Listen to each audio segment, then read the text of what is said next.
All right, we're loaded up. Let's take a look before we tarp it and strap it down, or strap it down and tarp it. Let's take a look at what we got.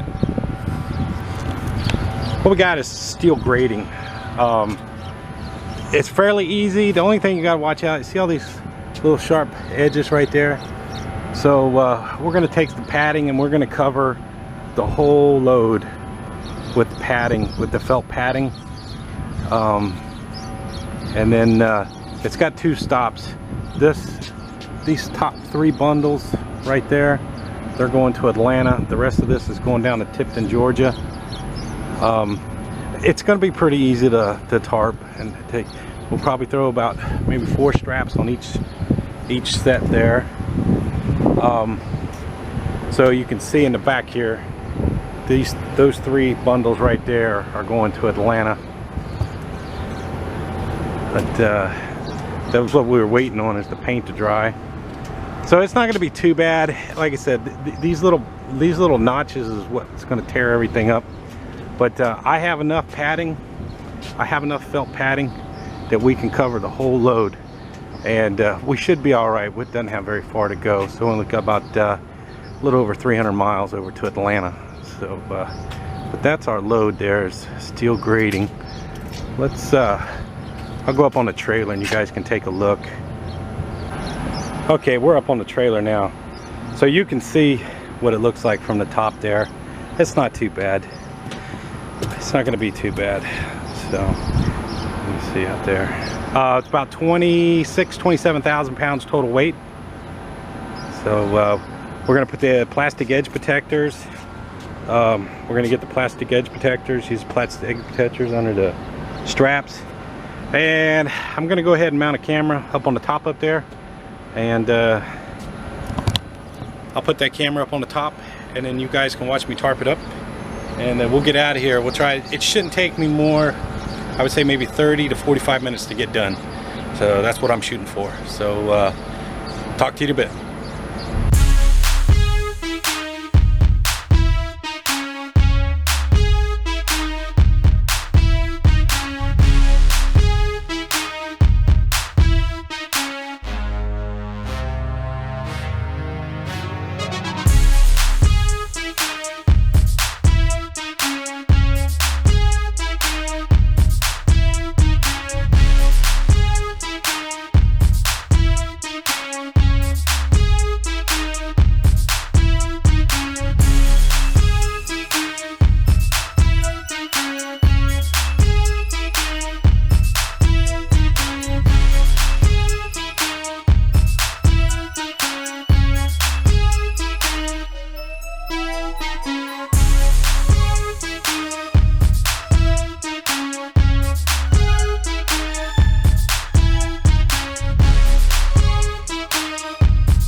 All right, we're done tarping.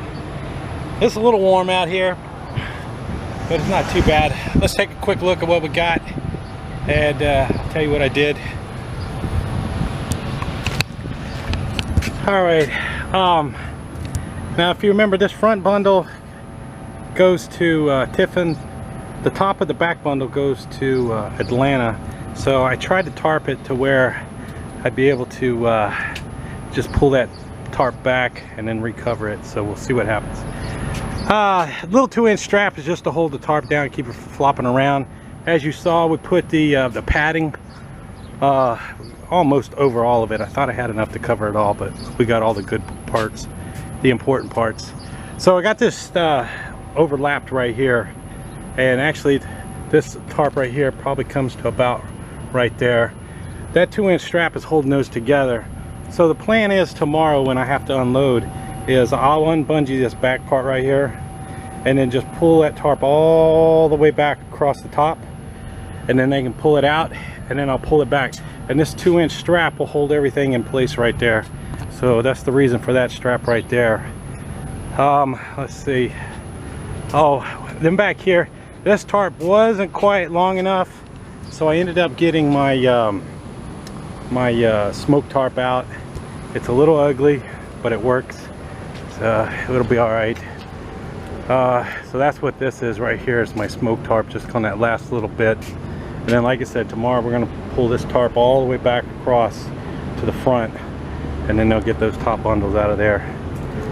Let's see. Oops, I got a little tear right there. I got to fix sometime. Let's see what else. Other than that, pretty straightforward. Was not too hard to tarp. So, and then up here, I did something a little different because I didn't have any wood left. I tucked it under, and then I pulled the bungees underneath up to the top over here on this side here. So that's why that looks like that, is I tucked it under. Usually I put the wood down, but as you can see, I used up all my wood for the base of this here. So, and then you saw me use the little plastic edge protectors over the grating. So, all right, let me. I gotta take Callie out. Let's get out of here before rush hour kicks in around here, and then talk to you in a bit. So, I don't know how far we're gonna get. We might make it over to Alabama somewhere before we call it quits. So talk to you in a bit. All right, things aren't going as planned. We are over here at the TA truck stop in Meridian, Mississippi. I got a brake chamber that's leaking. There's like a rubber pancake, a rubber disc that go in there. I'll go outside, show you guys, but the way I knew what was going on or something was leaking was that the air compressor was cycling a lot going down the road. So it would fill up and you'd hear it pop, and then it would empty out. It'd fill up, you hear it pop, and it'd empty out. So I knew something was leaking air somewhere. So I pulled off and figured out what it was. But I'll go ahead and show you. I got the trailer brakes set right now. I got the tractor brakes pushed in, and we'll go outside and I'll show you what's leaking out there. All right, so we're outside here, and you can hear the air leaking, and it's coming out of that hole right there. There's a rubber disc in there, and that's what's leaking air right there. So the brakes are pushed in on the tractor right now. So they want me to unhook the trailer, so I'm in a reserve parking spot. I'm going to unhook the trailer and pull around back. They said probably about 2 or 3 hours. So let me get set up, and then I'll check in with you guys once I get all took care of. I got to take care of Callie too. So, but they said probably be about 3 hours. Let me get all set up, and then I'll explain to you how I'm going to handle all this here, and with my scheduling and everything. So talk to you in a bit. All right, here's the update. We are waiting in line at the shop here to get in. They said it'd be about 2 or 3 hours, so they got other mechanics working on other stuff, but there's the shop at the TA right there. So what we got is a leaking brake chamber. Inside the brake chamber is a pancake, or they call it a pancake. It's like a rubber disc. When you push the yellow button in, on the tractor, it applies air pressure to the brakes, and that's what the air pressure is what releases the brakes from the brake drum, and that disc acts like a seal. So when the disc gets a leak in it, it can't hold air pressure to release the brakes. and it'll leak out. And usually when it does, there's a little hole, like I showed you, there's a little hole on the outside of the brake chamber, and you know, it'll cycle enough to get you down the road. And we made it about 50 miles to the truck stop, so you can't drive around like that. We're gonna get it fixed here. I need to be in Atlanta tomorrow, and it's going on 8 o'clock East Coast time, 8 o'clock at night. So I went ahead and logged off duty. I went ahead and I paid for a parking spot, just for the fact that this TA in Meridian, the parking lot is an accident waiting to happen, and I would rather spend the 15 bucks or $14 it costs for a safe parking spot. The reserved parking spots are easy to get in and out of, and that's what I mean by safe parking spot. I don't have to worry about trying to back in next to me. It's not too crowded right around there.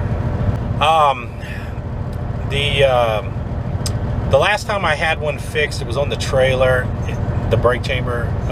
It cost me under $200. I really don't know what it's going to cost this time, but I got to get it fixed. It broke somewhere after I got loaded to the time that I started driving. And what happens, the reason I knew something was wrong is I could hear the air leaking through the yellow knob, and you'll hear it kind of hissing. And what that means is there's a lot of air going through the system. So I knew something was leaking. I was kind of hoping maybe one of my glad hands had come loose and it was leaking there, but so I ended up pulling off on the side of the road to see what was going on. That's when I knew that brake chamber was leaking. Another thing too is the air compressor was cycling over and over and over. So you could watch the air pressure. It build up, and then it immediately start you losing air pressure. It build up immediately, so that means something's leaking. So so that's the plan. Hopefully, you know, a couple hours they'll get to it. I'm gonna get a shower. I'm gonna eat some dinner. I'm gonna put a video together real quick. And other than that, you know, besides, say, I wish it would have broke yesterday. That way I could have got it fixed while I was sitting in the truck stop yesterday afternoon and this morning. But you just can't predict when these things are gonna break. So anyway, we're gonna wake up. Let's see, I logged out at 7, so that means we can wake up at 5 in the morning. We got about 280 miles, so we'll say 300 miles to go. We're gonna need a good 5 hours to get over there. So that should put us there between 10, 11 o'clock. They unload until 1. So we should be all right, as long as we get unloaded tomorrow. But it does have me a little nervous, because if I can't get this off tomorrow and I have to wait till Thursday, that means I have to get Atlanta and Tipton off on the same day, which could be hard to do. So it's got me a little nervous, but we'll get this fixed. I'll let you know tomorrow how much it costs. I'm hoping it's right around the $200 range. So I do get a little nervous bringing my truck into the truck stop to get worked on, but it's after hours. To call somebody out, probably be about the same amount of money. So we'll get it done here and see what happens. So, all right, guys, thanks for watching. I'll give you an update tomorrow, let you know what's going on. I'm gonna put a video together real quick, and so we'll find out what's going on. Talk to you later. Bye. All right, I know I said I was going to show you tomorrow, but they got it done. There's still a little bit of daylight out here, and you can see that's the top of the brake chamber that they replaced right there. So let's go around the other side and look at it from the other way. So you can see, there you go, right there. They replaced the top of the brake chamber, and that pancake and whatnot is inside here. It goes, it's right there. So they got that replaced. Actually, I tell you, I'm kind of impressed. They got me in and out relatively quick, and it was $198. So that's what I was expecting. That's about what I paid last time, So real happy with that. We're gonna go ahead and sleep here tonight, wake up early in the morning, take off, gonna get a shower, gonna get cleaned up, and start early in the morning and head up to Atlanta. So once again, thanks for watching, and I'll talk to you guys later. Bye.